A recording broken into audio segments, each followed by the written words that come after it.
964, c'est notre chiffre du jour. En 2014, l'espace réservé pour les piétons en voirie représentait 964 hectares.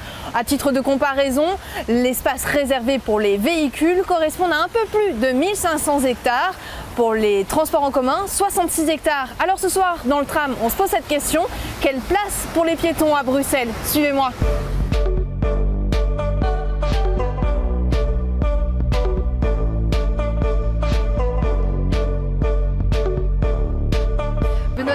Bonsoir, vous travaillez chez Bruxelles Mobilité. Vous avez pris part à ce nouveau plan de mobilité régionale qui est le plan Good Move. Expliquez-nous un peu quels en sont les objectifs. Mais peut-être vous dire d'abord ce que c'est que le plan Good Move. Le plan Good Move, c'est un processus d'abord, c'est un processus collaboratif où il y a énormément de gens qui ont participé à son élaboration et donc qui l'ont construit ensemble. Il y a plus de 400 personnes qui ont participé à des ateliers, à des forums, etc. C'est une vision de la mobilité de la mobilité de demain qui est centrée sur l'usager, sur les solutions qu'on peut lui offrir en termes de mobilité pour demain. Et puis c'est un outil, c'est une série d'actions qui sont très concrètes, très ciblées, qui vont avoir une visibilité notamment dans l'espace public, accompagné de moyens autant que possible, et puis d'un monitoring. Donc c'est sur base de ça que les prochaines décisions politiques vont être prises en termes de mobilité pour la région bruxelloise. Tout à fait, une fois qu'il sera adopté, puisque l'enquête publique se termine actuellement, donc il s'agit toujours aujourd'hui d'un projet de plan régional de mobilité. Et alors on l'a dit, ça concerne tous les usagers, et ce soir on s'intéresse aux piétons. Quelle place ont les piétons aujourd'hui à Bruxelles? Et on va peut-être commencer avec cette question. Qu'a besoin le piéton aujourd'hui dans une ville comme Bruxelles?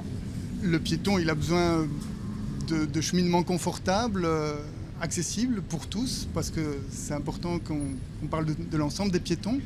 Je peux peut-être dire que si tout le monde n'est pas cycliste, automobiliste ou usager des transports en commun, tout le monde est piéton. Donc ici, on parle de tout le monde. Le piéton, il a besoin de sécurité dans ses déplacements, dans les traversées.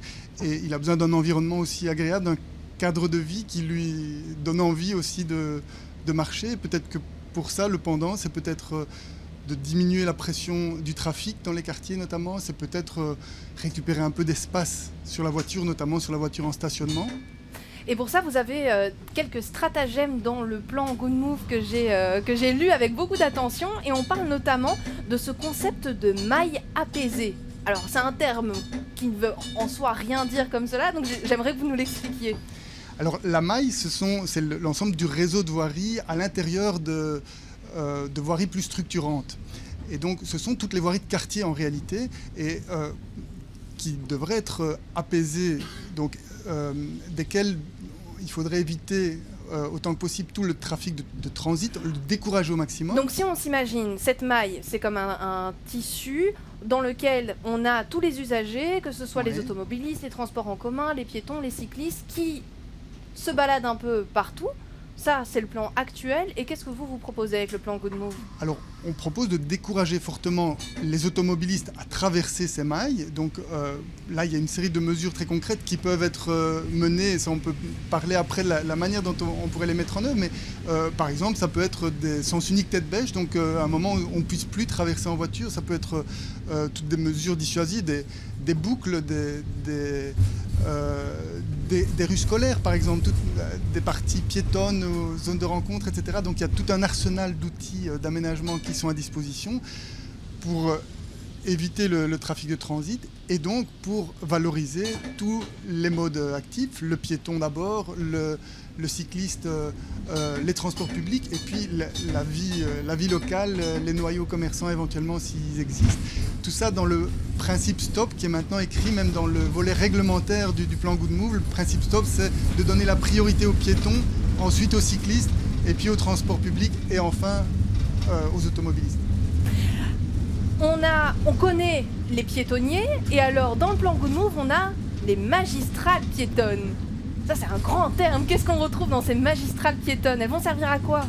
Bon, c'est un nouveau concept pour Bruxelles, mais on s'inspire de ce qui s'est fait par exemple à Strasbourg.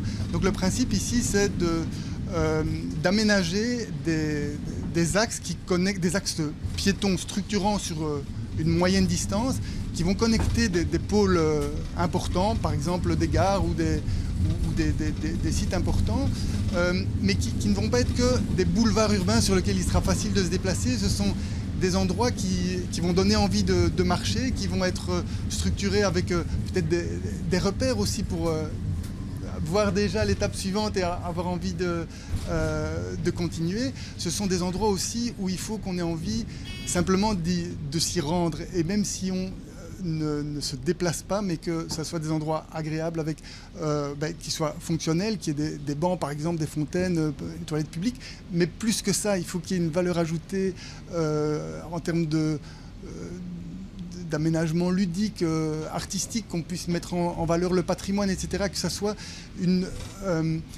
des axes qui puissent s'inscrire dans l'image mentale de la ville à l'échelle du piéton et qui donnent vraiment envie de marcher. Alors comme exemple, on a une magistrale piétonne qui irait de la place de Brouckère à Tour-et-Taxi ou encore de la gare centrale à Flagey. Oui. Très concrètement, quand est-ce qu'on verra tout ça en œuvre ? Bon, alors là, c'est plus difficile de répondre, évidemment, puisque le plan n'est pas encore adopté par le gouvernement. Donc il faut que le gouvernement définisse aussi ses priorités et donne les moyens pour le réaliser. Pour mettre en place. Pour les mettre en place. Donc bon, on est sur les starting blocks, on est prêt à avancer sur la première et puis la deuxième magistrale. Ce sont des projets qui doivent réunir pas mal d'acteurs, puisque là, on traverse des communes, on traverse...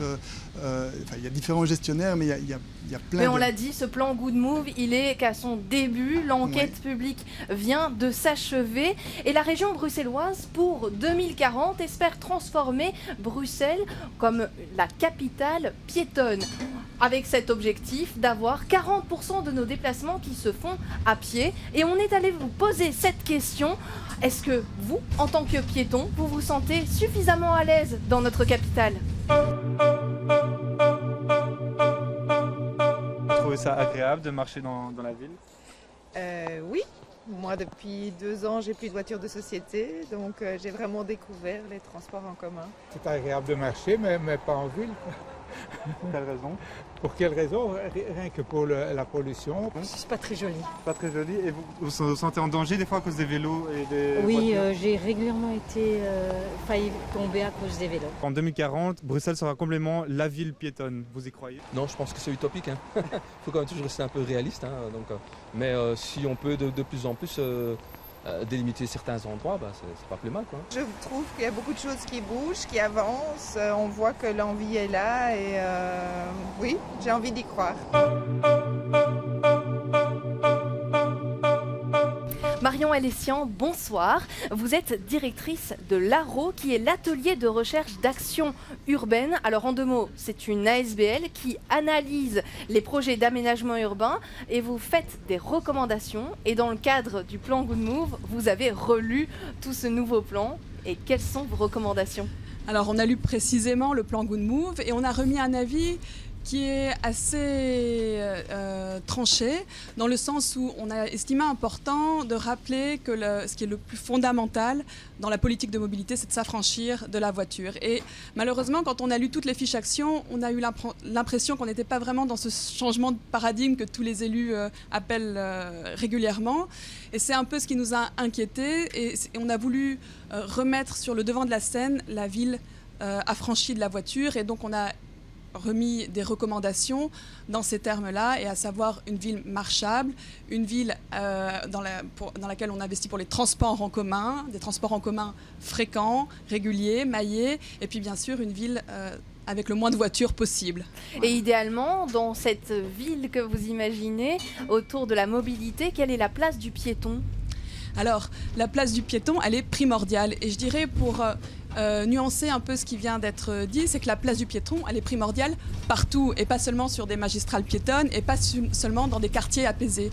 On ne peut pas penser la ville avec des axes sur lesquels la voiture serait un peu plus privilégiée et le piéton défavorisé. Quand on parle de piéton, c'est l'habitant. Et l'ARO est là pour défendre la qualité de vie en ville et la place des habitants dans leur ville. Et donc c'est sous cet angle-là qu'on a analysé le plan. Et on estime que les piétons n'ont pas à être défavorisés sur certains axes. Et quand concrètement on regarde le plan Good Move, il n'est pas assez volontaire, par exemple, sur des axes comme la petite ceinture et par rapport au tunnel, par rapport au parking. Et c'est des enjeux qui sont cruciaux et fondamentaux pour l'ARO. Qu'est-ce que vous pensez de ces piétonniers? On l'a vu dans le centre de Bruxelles, on en a un chaussée d'Ixelles désormais. C'est une bonne chose pour réhabiliter le piéton dans cette ville?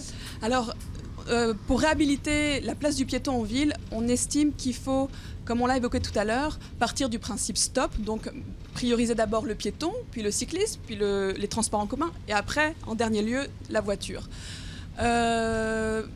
Et dans cette optique-là, sur les aménagements piétonniers, totalement piétonniers, ce qui nous pose problème, donc là je pense par exemple au boulevard du Centre, c'est le fait qu'on ne pense pas réellement à un espace public partagé, qu'on ne pense pas la place du transport en commun, et que finalement on aboutit à des zones assez monofonctionnelles. Historiquement, c'est le cas de la rue Neuve, le cas de la rue des Bouchers, et on arrive dans des systèmes où une fonction, le commerce, le tourisme, l'horeca, est favorisée par rapport à d'autres. Donc dans notre aménagement idéal, il faut certainement donner la priorité aux piétons et penser la ville, regarder la ville à l'échelle du piéton, mais pas seulement, il faut aussi intégrer d'autres usages et il faut intégrer les transports en commun. La chaussée d'Ixelles, c'est un cas qui intègre une ligne de bus, mais un cas qui est quand même assez particulier parce que l'ARO c'était un des rares cas où l'ARO avait soutenu un projet qui était la tramification du bus 71 qui malheureusement n'a pas été concrétisé. Alors pour remettre les piétons au centre de la ville, parce que c'est l'idée, l'objectif de l'ARO. J'ai un petit exemple à vous donner. Quand on est arlois, en tant que piéton, et qu'on attend au feu rouge, on le voit très clairement, le feu privilégie la circulation routière. Oui. Comment est-ce qu'on explique ça? Oui, alors la rue de la Loi, c'est vraiment un gros problème, c'est un canyon à voiture. Et là, c'est vrai qu'il y a beaucoup de solutions qui sont possibles en termes de feux de signalisation, et on peut donner la priorité aux piétons. C'est certainement pas le cas sur certains axes dévolus à la voiture, comme celui-ci, et comme sur la petite ceinture, on peut aussi attendre très très longtemps.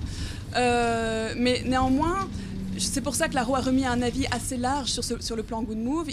On estime qu'il faut penser la place du piéton et de la voiture en ville en d'autres termes, mais pas seulement en termes d'aménagement, de feux de signalisation, de projets très urbanistiques, mais en termes pour la ville en général et replacer le piéton au centre. Ça veut dire donner moins de place partout et tout le temps à la voiture. Moins de place à la voiture, et c'est un discours qui est difficilement acceptable aujourd'hui par les personnes, les automobilistes qui disent qu'on laisse trop de place à la micromobilité, trop de place aux piétons. Est-ce que c'est un discours qu'on peut entendre aujourd'hui?